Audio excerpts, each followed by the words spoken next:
You guys silly? I'm still gonna send it. Last time on SV Full Send, we get our refrigerator fixed and install the new evaporator, and we start coating our keel in rust preventer and with a layer of epoxy. Try to take a look at our outboard. Almost. There we go. You have to. You can. Oh, I gotta choke. You got to keep it. If you let it go down, it'll die. But see how there's no water coming out here? It's supposed to come right out of here. You can feel it. It's pushing out nothing but air. So it's got to be something with the water intake.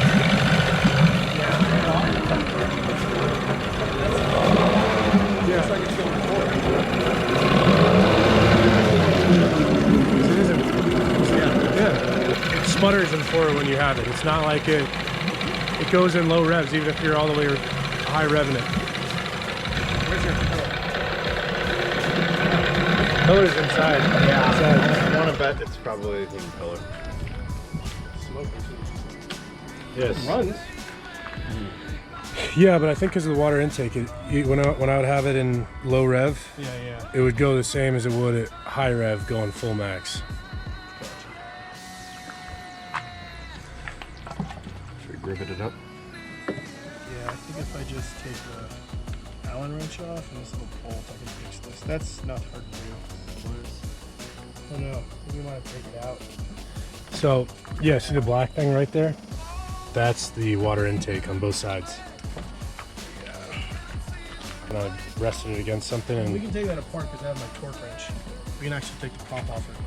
Yeah, I couldn't do it before because I didn't have the right tools. Yeah, if you wanna. Should you only ever put that back on torque? Really? Yeah. So let's.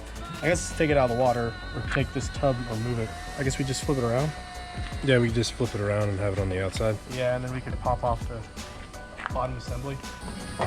Consensus? Not sure? Not sure. Shall we just break it? No, because it seems like, according to what I've read, that it actually exhausts around the prop. Which is why if you look through here, why it's hollow. Yeah. I was wondering if it was a possible water intake too, because it was hollow like that. Yeah, so water intakes through here like you assume. This is an anode, but it's all fucked up. Yeah, it's fucking. But on some engines, this never remove. Never remove that, folks. Yeah, apparently that's where the shifter is that allows you to go between neutral and ever. And if you remove that, it messes like everything up. So don't ever remove that bolt. This right here is an oil out. So this is where you drain the oil. That's where you fill. Okay. For this bottom assembly. Drain, fill. Learning stuff every day. Yeah. I don't know, man. I mean, I'd have to like. We'd have to spend a lot of time on it. Yeah. I mean, can we not? For another day? We already tried with the pliers, like from the inside on the outside. I didn't want to break it anymore. Might have to go have. Without having to, without knowing what the parts are, having replacement parts. I don't want to take it apart and break parts. Yeah. Maybe we just suck it up and have the guy look at it for $75. I mean, if we fix that one part, it's just not. Yeah, the intake impeller's in here. Like right here, and as read, if you run it even a minute without it sucking water, it's probably damaged, so you probably need that replaced anyways. Yeah. All right, back to Ace Hardware. Yep. Now we're trying. Oh, we need we're filling up our propane tank, but obviously we forgot that in the trunk. What happens when it takes us about 3 or 4 times of having to go up and down the boat. Yeah. So they don't let you take it in the store, so we're really go in.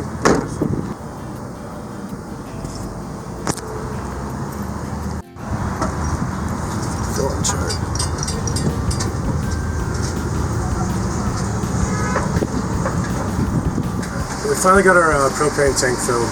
We had to order a new one because we had butane ones from Europe, and they didn't have the connections to convert it to put in propane. And if they did, they didn't feel comfortable putting in propane rather than butane due to the different pressures between the two gases. So went through, and then with that we had to kind of change adapters, including the line that we had. So we had to go to Home Depot a couple of times. We finally got, I think, 3 parts to make it work. Now what we're going to do is we're going to put a little bit of soapy water in there, turn it on, and see if anything bubbles up. If it's not an airtight leak, or if it's not airtight and it has a leak.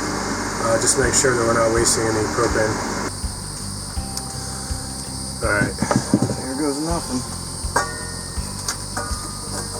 This is taking about a month and a half to figure out.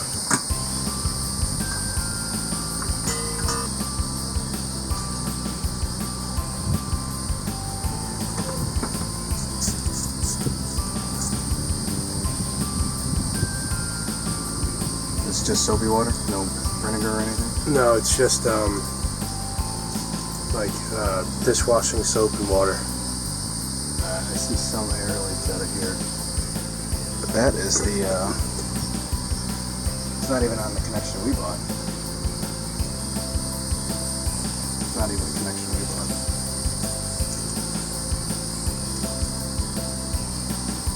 It was just not on there tight enough. Doesn't look like it's bubbling up now. I'll zoom in. So just barely. Just a little, yeah. I think we could still test it. Yeah, see if we can get... We just might have to come to shut it off at the source. Instead of leaving it on. Yeah. Did you already open the valve? Nope. Come on. Want to take it down there?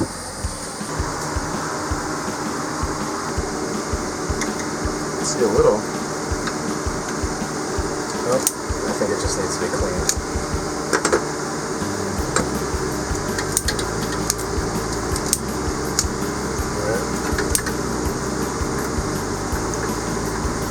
Success! Yeah, after a couple of months. Again. So I think this is made for both propane and butane, the stove, but they said you need to fix the settings on there. I think we just need to clean these guys. So they go on, but they don't stay. Yeah. Didn't blow up the boat? Propane's filled. And then our new friend Tara that we met in Jacksonville Beach. She's gonna come over for some dinner. Yeah. We're actually gonna be able to cook. Actually be able to fill up our refrigerator with cold cuts. Yeah. Won't have to eat out every meal. Should be great. Should be good. At the local Winn-Dixie. Maybe they got some mango White Claws. So we're kind of addicted to those at the moment. I doubt it. Everyone seems to be sold out. So, propane on the boat now, and a working refrigerator, so we had to do our first night back living a little bit of civilization and our glamping that we do on the boat. So it is enchiladas tonight that we are doing. Oh yeah! Some refried beans. Should be pretty good. Our friend's on the way over, and it's gonna be a good night. Yeah. Our friend Kari from Iceland flew in for almost a week to help us out with the boat and to explore a little bit of northern Florida. We didn't want to put him to work right away, so we spent the day at the beach. We're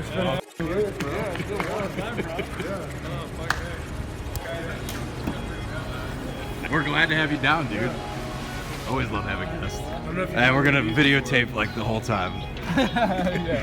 Here you go. White Claw. Oh, yeah. Tara? Kari? Kari, Tara. An empty space. You're so hung up on yourself and nothing else.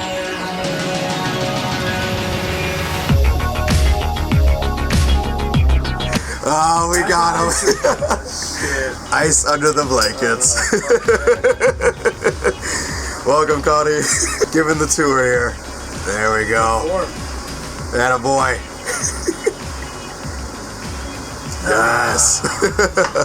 When they put us back up yesterday, we were at quite an angle up.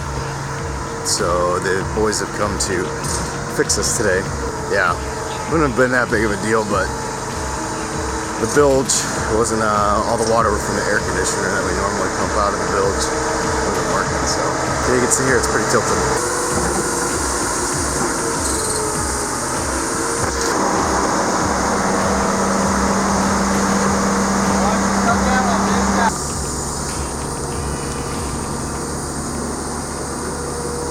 Thoughts? Nice to have a level boat sleeping in the Yeah. This is Cody's first morning. As we full said, getting the house lifted. Did you cut yourself? No, I thought I did. That's good stuff. You're gonna leave everything on except the. Oh, take everything off except the US flag, or? Take that off. Then we're just gonna start doing flags by these side ones instead. They just get too f***ed up.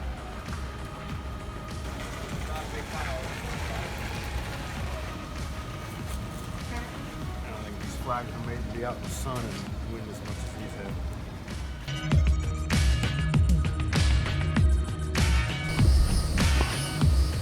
So Kari's joined us, and he's going to be helping out with some sanding and some epoxying and fairing today as well. So we've got the boat back up on the stilts, and today we only put one layer of epoxy kind of on the bullet part. So now we got to keep sanding the top part of the keel, cover that in a layer of epoxy, and then we're going to go ahead and start putting on the fairing compound and starting to smooth out some of those bumps and scrapes that are inside of there so we can keep it smooth and sleek. Help get us a few extra pieces of knots once we're actually in the water. And from there we'll layer it on with a final layer of, what is it, Interlux 2000. And this stuff is like an epoxy paint, and then we'll have time to, and after that we'll actually start putting on the other layers of paint that we use. But I think it's time to start playing with some more cancerous powder, and yeah, it'll be fun. Are you excited? I'm super excited.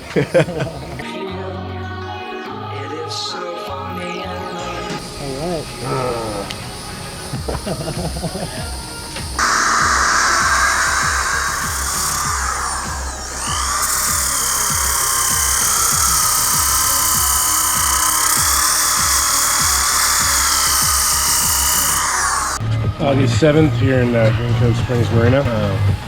We've got Jason and Kari. They're working on sanding that down so we can put some fairing on later and some more epoxy. I'm going to be using this nice stripper here and trying to get all of the last paint off of the propeller. Got one already on there. Just let that sit for about 30 minutes to an hour and it'll come right off.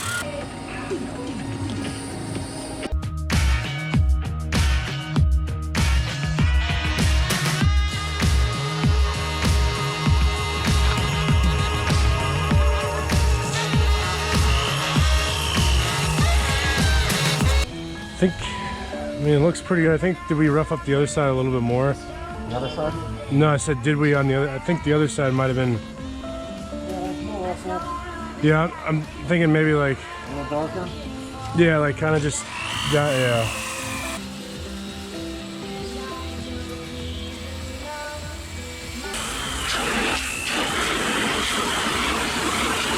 I was saying we need that for it to have something to grip onto. Okay.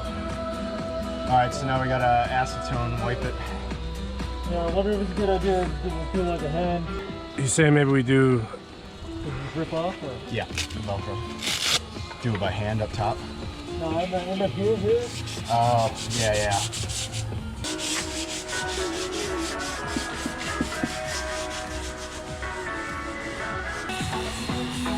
Smile again.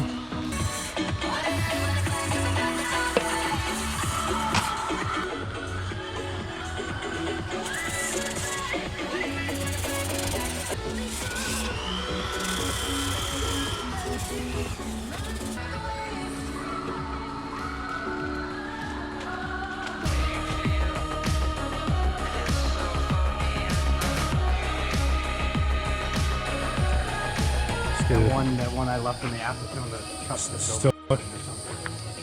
A Lua. Oh shit, well, we'll let her know.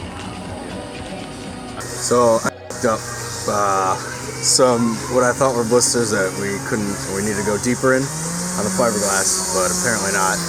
Yeah, so now we're gonna have to do a little fairing epoxy on some of those holes as well. Well, Jason showed me the error in my ways. And Jason's fixing my mistakes. The what? Jason's fixing my mistakes. What's going on, guys?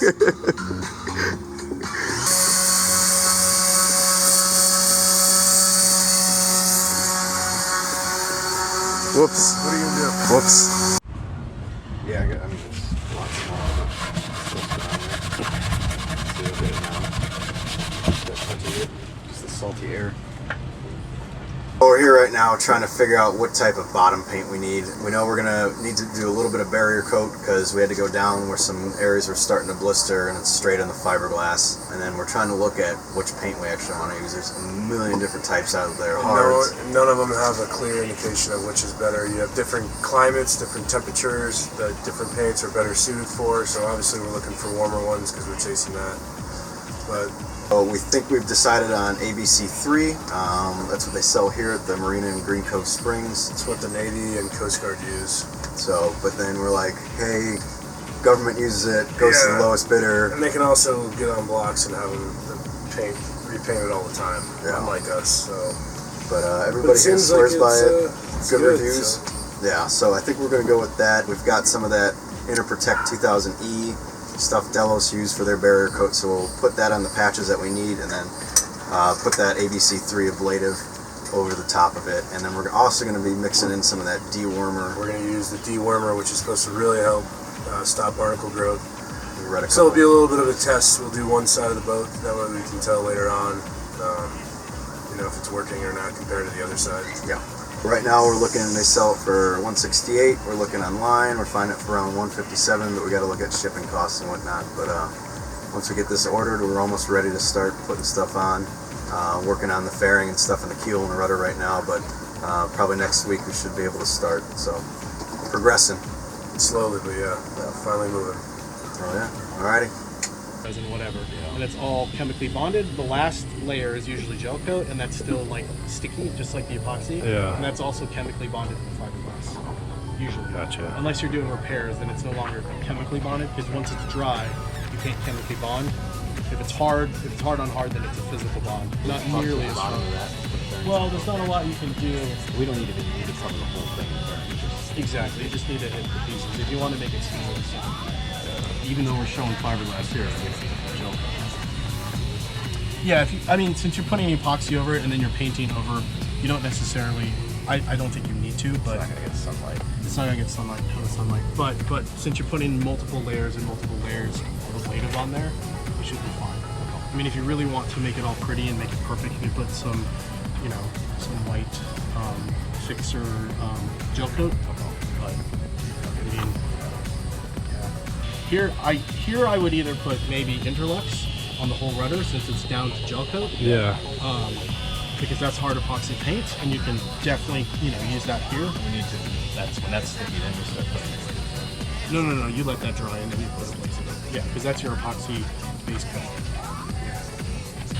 Did you sand this? Yeah.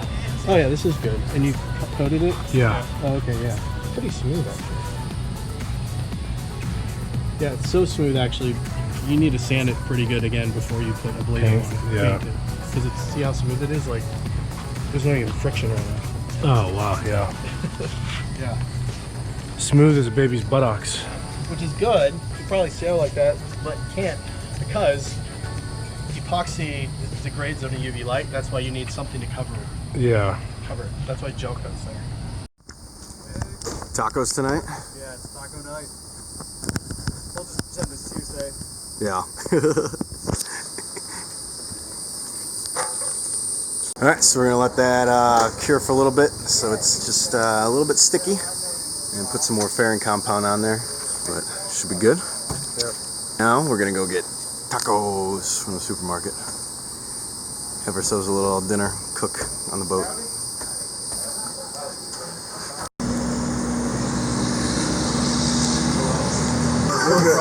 Just added in the fairing compound to try to hook it to it. Yeah. And Kari is cooking us a delicioso Chicken fiesta, taco fiesta. taco fiesta. 100%. It smells delicious. Tastes good too. It's gonna.